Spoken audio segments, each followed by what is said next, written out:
Now, when you're on your way to your goal, first thing you should do is identify behavioral patterns leading to failure. Patterns are who you are.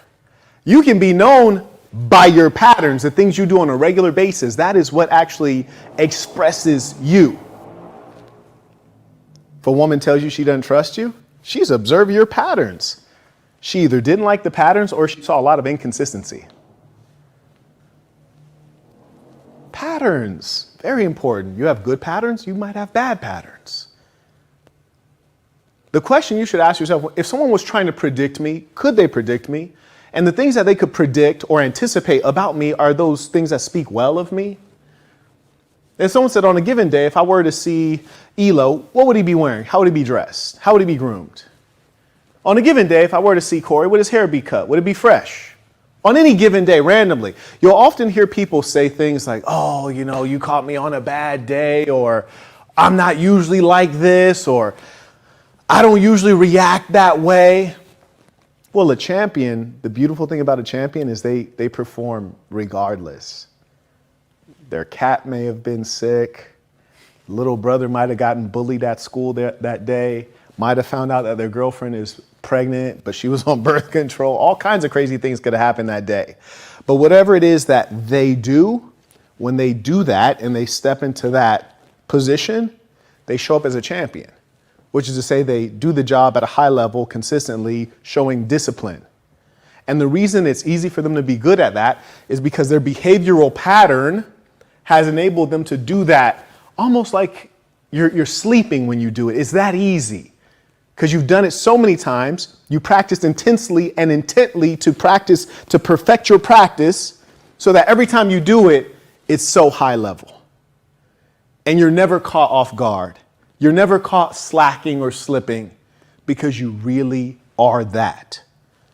And what is that? That could be whatever job you do. That could be being neat and well-kempt. That could be being well-spoken. That could be being articulate, not being vulgar. That could be being morally upright. Whatever it is, you're consistent, you're good at it, it's predictable, and people know you by that. It's a trademark. And oppositely, you have those patterns that lead to failure. Things you do on a consistent basis that you know don't represent you well. They don't show the best of who you are. They make people look upon you poorly. They make people distrust you. And most importantly, forget all those other things because those are externalities. The worst thing about bad behavioral patterns is it keeps you far away from your goals. And you're screwing it up and you know you're screwing it up. I call them unaligned behaviors. Unaligned with what? Unaligned with my goals. Aligned behaviors align with what? My goals. When someone's really on the pursuit of a goal, you hear it come out of their mouth all the time. It bleeds out of their pores. It sweats out of their face. Goals, goals, goals. This one thing, my goal. And everything that they do somehow adds up. And I like the way you guys were thinking, because when I said, well, what about this prize versus this prize? You kind of said, well, hey, well, if you did this, it might align with one of your goals. That's good thinking.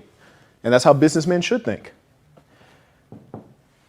Turn thoughts into action now. That's a goal-aligned behavior, which is to say, sometimes I think, if is a dangerous word. If I did this, it would help me achieve X, Y, and Z. If I could just meet this person, don't waste time thinking. Thinking is mostly your enemy. Once the goal is set, you should get to action. Yes, an ounce of action better than a pound of thinking or planning.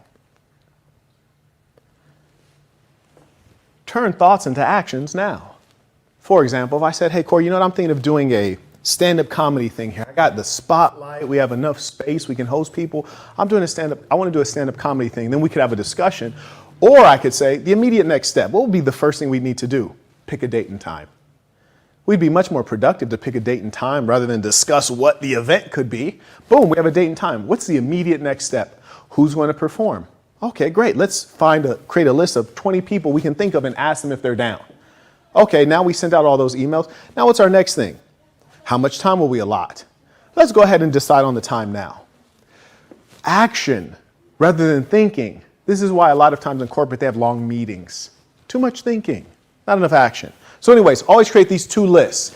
These are the things you might already do that are not aligned. These are the things that you need to do or you may already be doing that you need to lean into.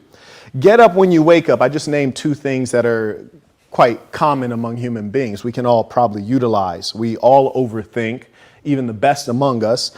And then get up when you wake up, which is to say, oh, by the way, the audio is good, right? Yeah. Fantastic. Get up when you wake up. You ever wake up and you just stay in the bed? Like you're awake, but you're still in the bed. You've done that before? Yeah, we've all done that before. You lose 10 minutes. Sometimes you might pull out your phone, God forbid, and you might lose a whole hour on Instagram or on YouTube, when really you could have got up and gotten after it. And if you feel the need to listen to a YouTube, you don't have to stay in your bed like with your phone like this. You might get up, keep it playing, pop it in your pocket, and go on about your business. Get up when you wake up. There, you can make a whole list of these things. Now, this is really important. To-do list versus to get done list. This is a bit of a trick question, but who wants to take a crack at it? What is the difference between a to-do list and a to get done list? I would say the difference between a to-do list and a to get done list is priority based. So it appears as such, the to get done list. You know what? No, I take that back. The to-do list is something that you have listed. You know what? I'm not too sure. It was a trick question. I cannot say. But I appreciate you taking a crack at it. We're going to come right to this right after we hit a couple of these super chats. So I'll hand that over to her. So the to-do list are things for you to do. You, the genius. Always remember that you are a genius at something. I remember I used to tell my kids this one, I don't have any children, but I used to teach sixth grade in Baltimore, Maryland. And one of the young men, I had this nonprofit, and I remember one kid, I kid you not, this is a kid in special education.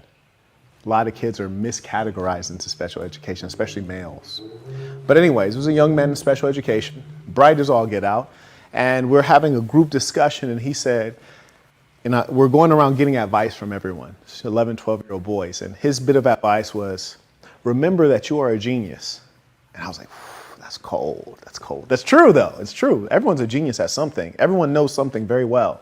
Even if you're a homeless person out here, you have some level of genius on how to survive with no money. That's a hell of a trick. I can scarcely go outside for 24 hours without having to spend some money. I mean, that's a hell of a trick getting by with no money. You're a genius at something. You might not have figured out what it is. Anyways, difference between the to-do list and the to get done list is to do are things that generally require genius. It requires you to do it. For example, complete the Master Communicator course. Only I can complete that. I can't pass that off to anyone else. I can't ask her to do it. I can't ask you to do it. I have to complete it myself. There's no one else who can do it. That's why it's on my to-do list. Of course, I'll have to reshuffle this list and make some things more of a priority and other things less. The to get done list, things that need to be done, but I'm not going to do them, but I'm going to make sure that they get done. Clean Sasson HQ. Well, I'm not going to clean it, but I'm going to make sure that someone else does clean it. So I might hire someone. I might ask someone to volunteer or ask an employee to do it, but I'm not going to do it. The difference being these require my time. These can be someone else's time. These require my unique abilities and genius. These can be done by anyone. It's always important to separate those things out and ask yourself, is this worth my time or is it worth someone else's time? Usually the idea is that these are things that require genius or are expensive, and these are things that don't require genius and are low cost. So if you figured out that you make $400 an hour effectively in your work or $700 an hour, it wouldn't make sense for you to clean for an hour. You would have lost $400 to $700 because you can hire someone to do this for $100, $150 easily. So you always want to make that split. Is it on my to-do list or is it on my to-get-done list? And here's the thing. Some of these things, they got to get done. We can't live in filth. Filth will slow us down. It must get done, but it must not get done by me.